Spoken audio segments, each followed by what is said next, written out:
আসসালামু আলাইকুম গাইস, আজকে ভিডিওতে কোরবানি মাংস রান্না থাকবে। প্রথমে তেলের উপর পেঁয়াজ, তারপরে আম্মু এটা কি আদা রসুন বাটা, তারপরে আদা রসুন বাটা, জিরা বাটা,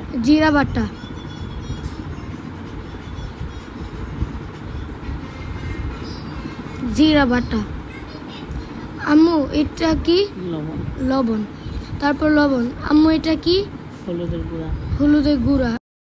এখন সব মেখে নিবে। এটা কি এলাচ, দারচিনি, এটি দারচিনি। তারপরে মাংস দিবে,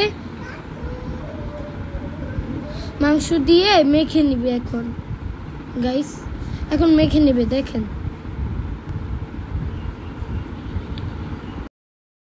এভাবে মেখে রান্না করা মাংসটা আমার অনেক ভালো লাগে। এটা আমার আম্মু নানুর কাছ থেকে শিখেছে।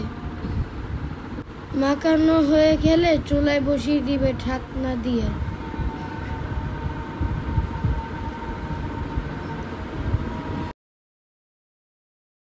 এখন দিবে মরিচের গুঁড়া,